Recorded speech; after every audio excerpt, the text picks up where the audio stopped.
Hello everyone, એકદમ ચટપટો crispy અને કોઈ ન્યૂ જ વેરાયટી તમારે જો ટ્રાય કરવી હોય તો આજે હું તમારા માટે લઈને આવી છું બન ઢોસા, મતલબ ઢોસાનો બન. જે રીતે પાઉં હોય, બર્ગર પાઉં હોય, એ રીતે હું ઢોસાનો બન લઈને આવી છું તમારા માટે. ઢોસાનો ટેસ્ટ એકદમ ચટપટી અને ક્રિસ્પી એવું બન ઢોસા. તમે ઢોસા તો ઘણા અલગ અલગ ટ્રાય કરી હશે, બટ અત્યારે હું તમારા માટે ઇન્સ્ટન્ટ બન ઢોસા કઈ રીતે બને છે એની રેસિપી લઈને આવી છું. અને એની સાથે એકદમ ચટપટી એવી ટમેટો ઓનિયનની એની ચટણી. તો ચાલો ફટાફટ કઈ રીતે બને છે જોઈ લઈએ.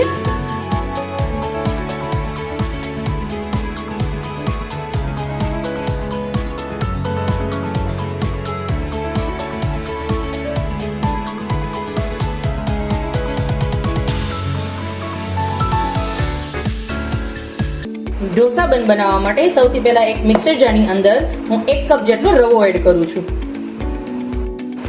અને એની અંદર 1 કપ જેટલી હું છાશ એડ કરું છું. જરૂર મુજબ થોડું એવું પાણી એડ કરવાનું એન્ડ સ્વાદ પ્રમાણે મીઠું એડ કરશું.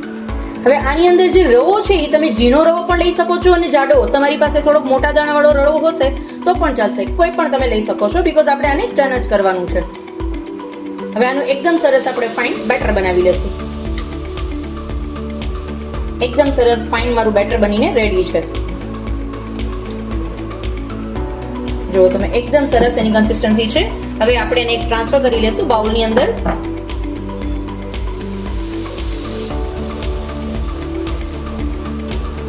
મારું બેટર છે એકદમ સરસ રેડી છે. જો તમે આ કન્સિસ્ટન્સીમાં બેટર હોવું જોઈએ.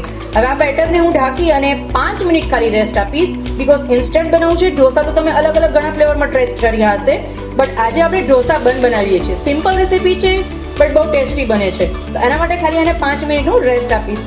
અને જ્યાં સુધીમાં આ રેસ્ટ લે છે ત્યાં સુધીમાં આપણે આની સાથે ખવાતી ફેવરેટ એવી ટમેટોની ચટણી, ટમેટો ઓનિયન ચટણી, એ પણ બનાવી લઈએ. બન ઢોસા થશે એકદમ ટેસ્ટી અને ચટાકેદાર લાગતી એવી ટમેટો ઓનિયનની ચટણી માટે સૌથી પહેલા આની અંદર હું 2 ચમચી જેટલું તેલ એડ કરું છું. 2 મોટી ચમચી જેટલું તેલ એડ કરશું. તેલ એકદમ સરસ ગરમ થઈ જાય એટલે એની અંદર સૌથી પહેલા હું 1 ચમચી જેટલી હિંગ એડ કરું છું, અડધી ચમચી જેટલી રાઈ અને અડધી ચમચી જેટલું જીરું. એને એકદમ સરસ પહેલા આપણે સાતળશું. એકદમ સરસ રાઈને જીરું સતળાઈ જાય પછી એની અંદર હું લીલા મરચા એડ કરું છું.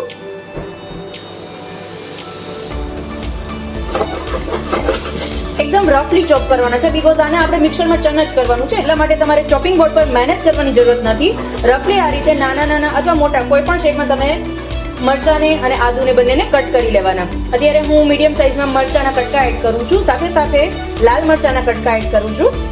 જો તમારી પાસે લાલ મરચા અવેલેબલ નથી તો કંઈ વાંધો નહીં, એની બદલે સૂકી જે લાલ મિર્ચ આવે છે વઘારમાં જે આપણે મૂકીએ છીએ એ પણ તમે એડ કરી શકો છો. થોડા એમ થવા અડદની દાળના દાણા, 1 ચમચી અડદની દાળ એડ કરું છું.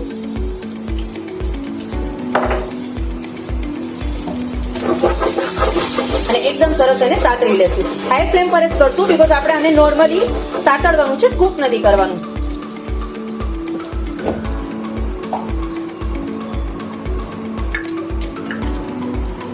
એક ચમચી જેટલું ખમણેલું આદુ છે એને એડ કરશું.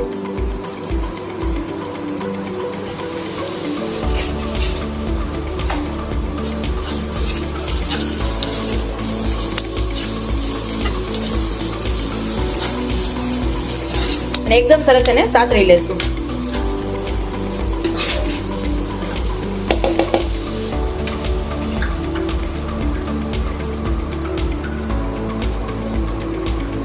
થી 10 લસણની કળી એડ કરું છું.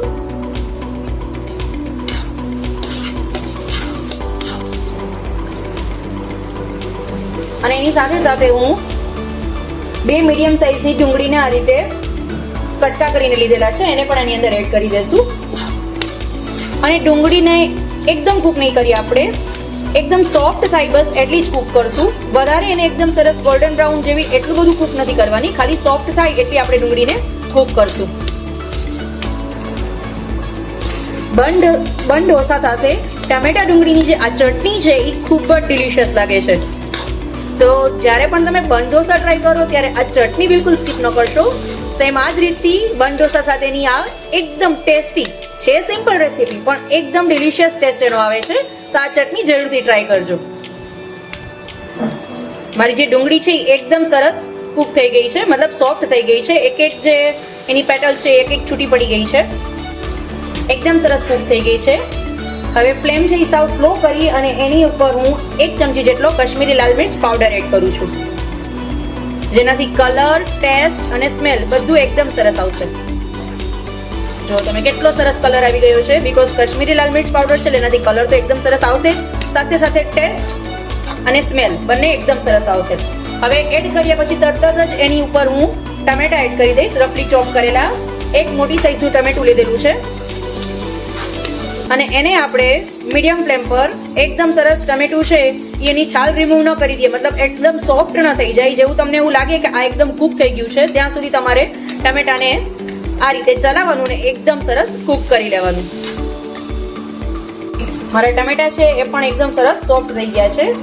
હવે આનું ગેસનો ફ્લેમ બંધ કરી અને જ્યાં સુધી એ રૂમ ટેમ્પરેચર પર ના આવે, સાવ ઠંડુ ન થઈ જાય, એ પછી એક વખત સાવ ઠંડુ થઈ જાય પછી આને મિક્સર જારની અંદર એકદમ સરસ આપણે ચટણી પીસી લેશું. હવે જ્યાં સુધીમાં જે ટમેટો ઓનિયનની ચટણી આપણે બનાવશું એના ઇન્ગ્રીડિયન્ટ ઠંડા થાય ત્યાં સુધીમાં આપણે એનો વઘાર પ્રિપેર કરી લઈએ. બન ઢોસાનો વઘાર કરવાનો છે, ચટણીનો નહીં, બન ઢોસાનો વઘાર કરવાનો છે. તો એના માટે અત્યારે આમાં હું 3 ચમચી જેટલું પહેલા તેલ લઉં છું.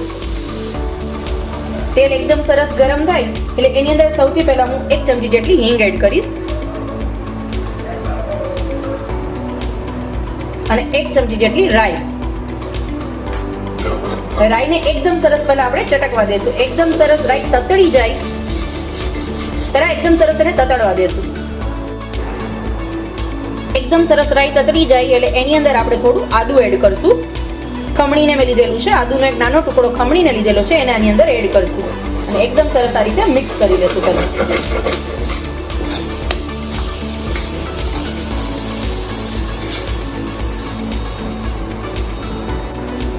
અને 1 ચમચી જેટલી ચણાની દાળ એડ કરું છું ને એકદમ સરસ એને પણ આપણે પહેલા સાતળી લેશું. આ બધી પ્રોસેસ છે હાઈ ફ્લેમ પર જ કરશું આપણે, એટલે એકદમ સરસ ચણાની દાળ, આદુ બધું એકદમ સરસ સતળાઈ જાય. આની અંદર તમે મરચા પણ એડ કરી શકો છો, લીલા મરચાના નાના નાના ટુકડા કરીને પણ એડ કરી શકો છો. બટ જો તમારા ઘરમાં બાળકો છે એ બધું સ્પાઈસી પસંદ ન કરતા હોય તો તમે મારી જેમ મરચા સ્કીપ પણ કરી શકો છો. હવે 1 મિનિટ આને એકદમ સરસ સાતળી લીધા પછી આની અંદર હું ઝીણી સમારેલી ડુંગળી છે એને એડ કરીશ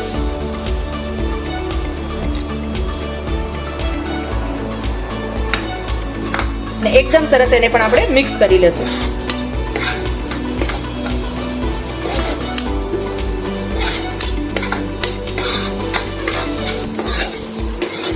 આપણું જેટલું પણ આપણે ઓઇલ મૂકેલું હતું, તેલ જે મૂકેલું હતું આપણે આ વઘાર માટે, એ બધું ડુંગળી છે એ હમણાં 1 જ મિનિટ જ્યારે એને આપણે રોસ્ટ કરશું ત્યાં સુધીમાં 1 જ મિનિટની અંદર બધું તેલ છે એ ડુંગળી એબ્ઝોર્બ કરી લેશે. એટલે તેલ છે એ એટલું જ મૂકવાનું કે જેટલું ડુંગળી તમારી એબ્ઝોર્બ કરી લે. જેટલું તમે ડુંગળીનું પ્રમાણ લીધું હોય એ પ્રમાણની અંદર તેલ એડ કરવાનું, એટલે વધારે પ્રમાણમાં તેલ આની અંદર એડ નથી કરવાનું.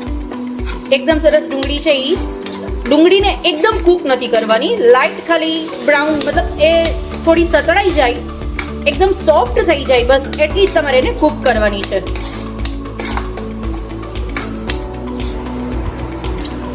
તો રેડી છે મારો બન ઢોસાનો વઘાર. એને આપણે આપણા બેટરની અંદર એડ કરી દઈશું. એને જે મેં સેટ થવા માટે બેટર રાખેલું હતું એની અંદર મારો બધો વઘાર છે હું આ રીતે એડ કરી દઈશ.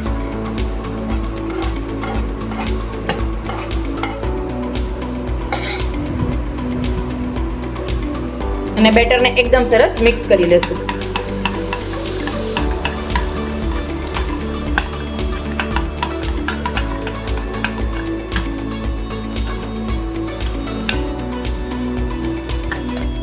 મારું મિક્સર છે એકદમ સરસ ઠંડુ થઈ ગયું છે અને આને હું આપણે એકદમ સરસ મિક્સરમાં ચટણીની જેમ પીસી લેશું. પીસતા પહેલા એની અંદર આપણે થોડું પ્રમાણ મીઠાનું એડ કરશું, સ્વાદ પ્રમાણે થોડું મીઠું એડ કરશું અને આપણે એકદમ સરસ આની ચટણી બનાવી લેશું.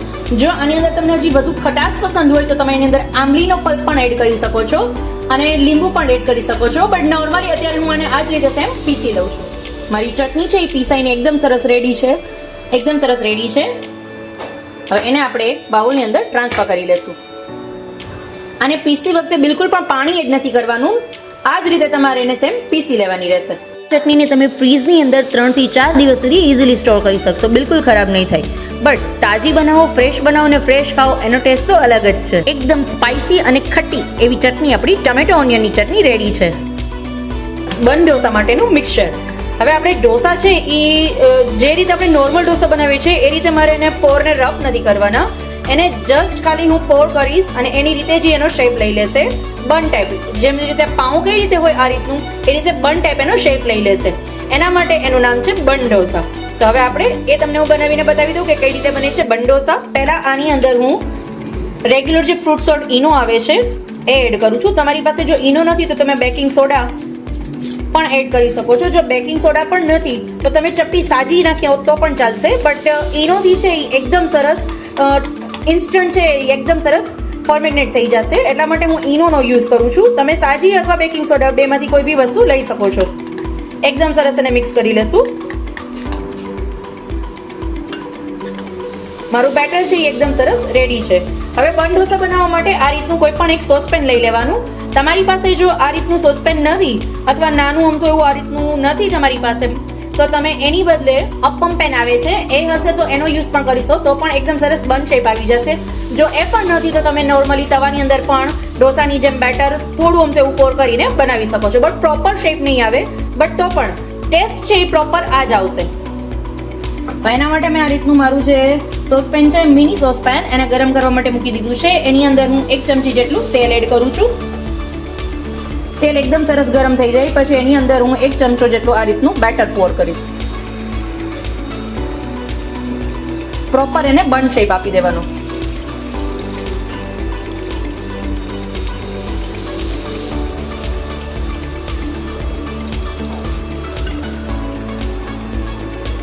અને એને મીડિયમ ફ્લેમ પર આપણે કુક કરશું. હાઈ ફ્લેમ પર નહીં કરીએ, નહીં તો શું થશે કે નીચેથી છે એ બેસી જવાનો ડર રહેશે. એટલે મીડિયમ ફ્લેમ પર એને કુક કરશું.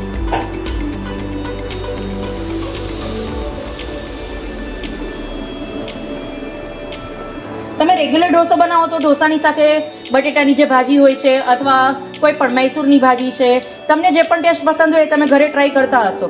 મારો મૈસૂર મસાલાનો મૈસૂર મસાલા ઢોસાનો મેં વિડીયો તમારા માટે શેર કરેલો છે, એ ટ્રાય કરી છે.